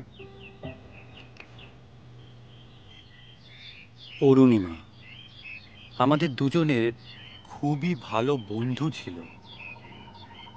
আমাদের বাড়িতে ওর প্রায় সময় যাতায়াত লেগে থাকতো। আমার প্রতি ওর যে ফিলিংস গড়ে উঠেছিল আমার সেটা একদমই জানা ছিল না। সব জানতে পেরে আমি ওকে বুঝিয়েছিলাম, কিন্তু শুনতে রাজিই ছিল না। আমার বারণ করা সত্ত্বেও ও আমায় মেসেজ করত। ও আমার বিরুদ্ধে পৃথাকে ভুল বোঝায়। তোর মা অবুঝের মতো আমাকেই সব কিছুর জন্য দায়ী করে।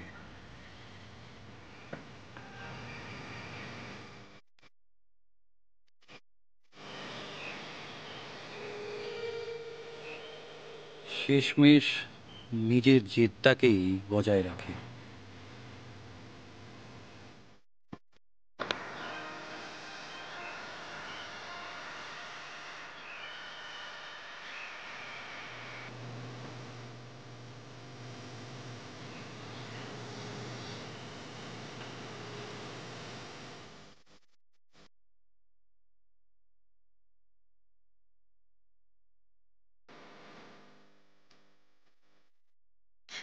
Please come back, Dad.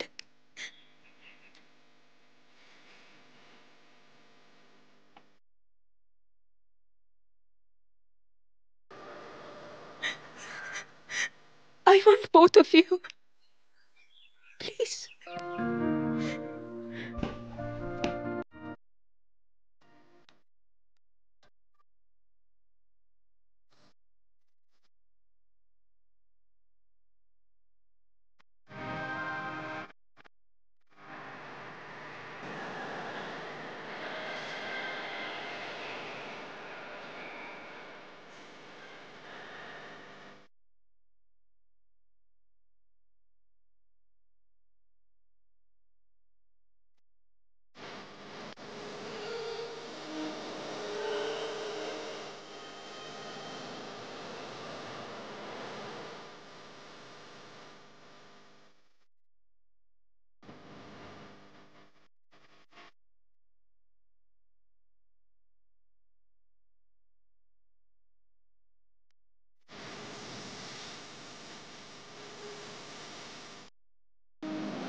তুলি, তুলি দরজা খোল।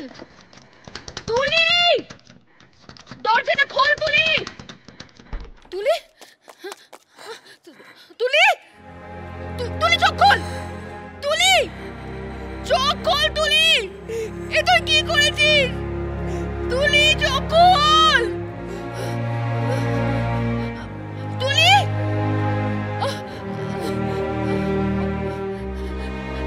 একবার তাকা আমার দিকে, তাকা। চোখ বন্ধ করিস না, চোখটা খুলে রাখ। আমার দিকে দেখ, দেখ আমার দিকে দেখ। চোখ বন্ধ করিস না তুলি, খুলে রাখ। মা খুলে রাখ, মা আমার সোনা মেয়ে।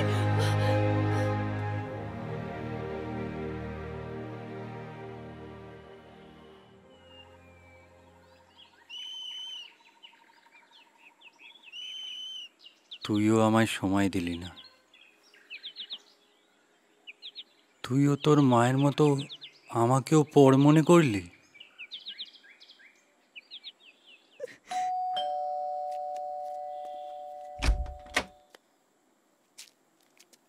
তুলি, আপনি?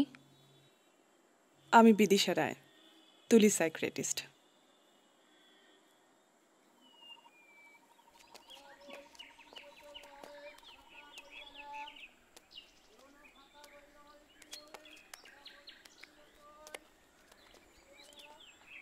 এখন কেমন আছো তুলি? ভালো। যদি কিছু মনে না করেন, আপনার সাথে কিছু কথা ছিল।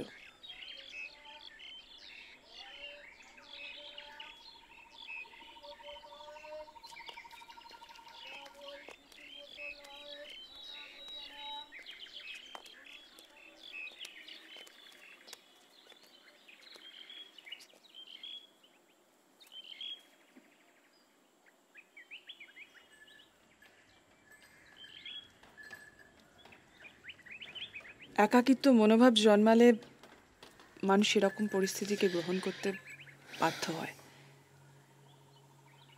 তুলি যখন আমার কাছে আসে তখন ওর অনেকটাই মানসিক ক্ষতি হয়ে গেছে। মানসিক হীনমন্যতায় ভুগছে তুলি। ভুলগুলোকে ভুলে যাওয়াও তো যেতে পারে। কেন আগলে রেখেছেন? মনের মধ্যে এত জেদ নিয়ে আর কতদিন চালাবেন? কি পাবেন মিসেস বাসু? Ultimate zero. আপনার কি মনে হয় না মিস্টার বাসুকে আরেকবার সুযোগ দেওয়া যেত? আপনি এসব কথা জানলেন কি করে? এটা আমার অজানা থাকার কথা নয়। আমি তুলি সাইক্রিয়াটিস্ট। আপনি কি জানেন আপনি কি হারাতে চলেছেন মিসেস বাসু? কি বলতে চাইছেন আপনি? আপনি জানেন mister Basu has carcinoma, last stage of cancer.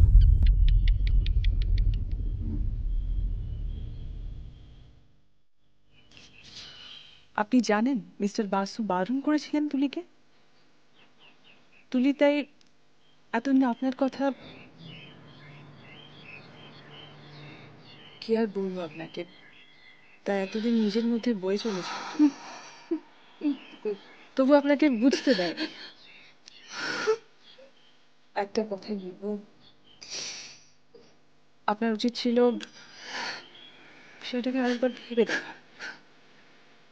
কথাগুলো বলছি দুঃখ দেওয়ার উদ্দেশ্যে নয়, আপনার ভুল বোঝাটাকে ধরিয়ে দেওয়া আমার কর্তব্য ছিল। আরেকটা কথা বলতে চাই, বাবা মা যদি সন্তানের সঙ্গে বন্ধুত্বের সম্পর্ক রাখে তবে কাউন্সিলরের প্রয়োজন হয় না। চলি।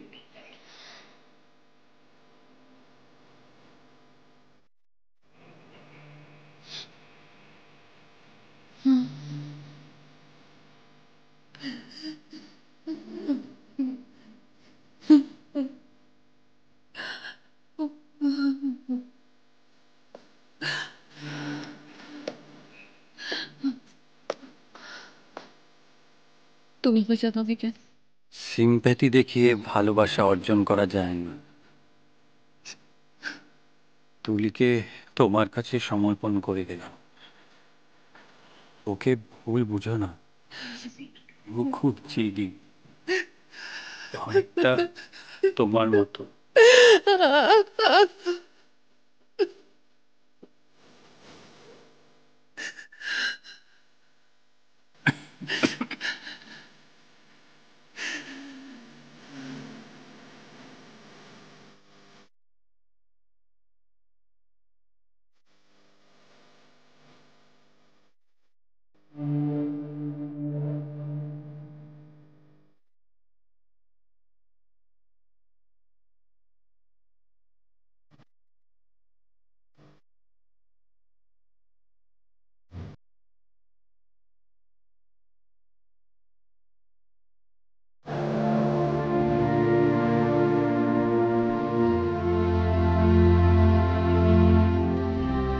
তবে তুমি যাহা চাও তাই যেন পাও, আমি যত দুঃখ পাই গো, আমি যত দুঃখ পাই গো।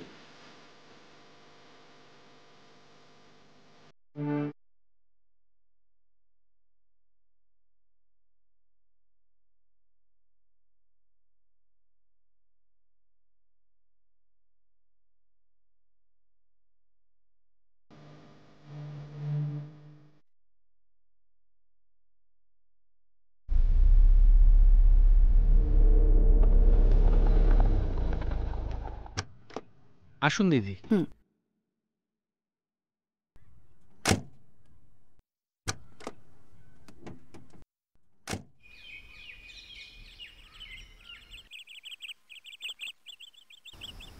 কেমন আছেন রাঘব বাবু? ভালোই তো, দিব্যি শুটিং টুটিং করছেন। কোনো প্রবলেম? না না, একেবারে ঠিকঠাক। ঠিক আছে, চলুন। আপনার রিপোর্টগুলো তো সব ভালোই আছে, আপনি খুশি তো?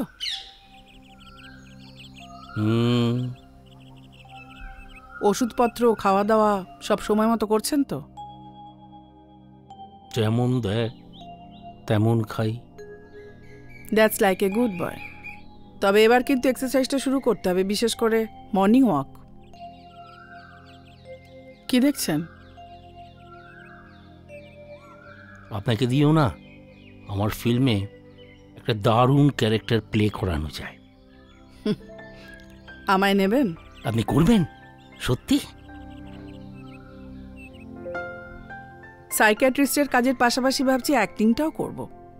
ও হ্যাঁ, আপনি নিয়মিত ছবিটা বানাচ্ছেন তো? হ্যাঁ, চলছে। ঠিক আছে রাঘব বাবু, আজকে আসি, নেক্সট মান্থ আবার দেখা হবে, কেমন? ঠিক আছে।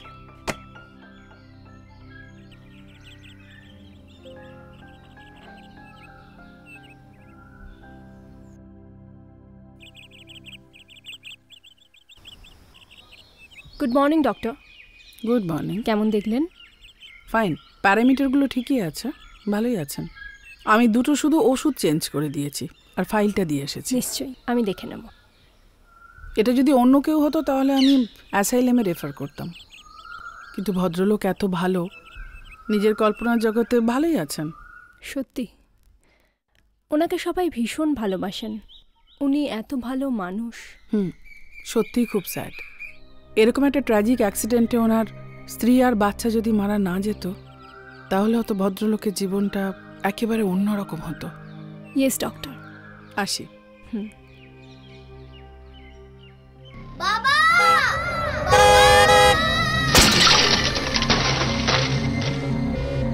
দাদাবাবু, দাদাবাবু, ও দাদাবাবু।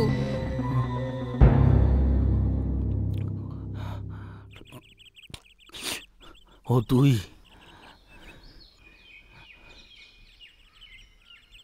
কত বড় হয়ে গেছিস। দূর, আমি তো একরকমই আছি। আচ্ছা শোন, তুই আমায় বাবা বলে ডাকতে পারবি? ওরে বাবা, ওই সব আমি পারবো না। দাদাবাবু ডাকি, দাদাবাবুই ডাকবো। তুমি বরং তাড়াতাড়ি রেডি হয়ে খেতে চলে এসো, আমি আসছি কিন্তু।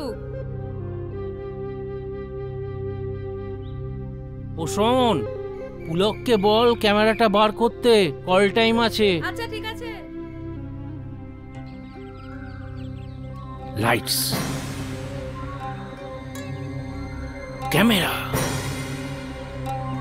অ্যাকশন।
এরকম আরো অনেক সিনেমা দেখতে হলে ডাউনলোড করুন ক্লিক অ্যাপ।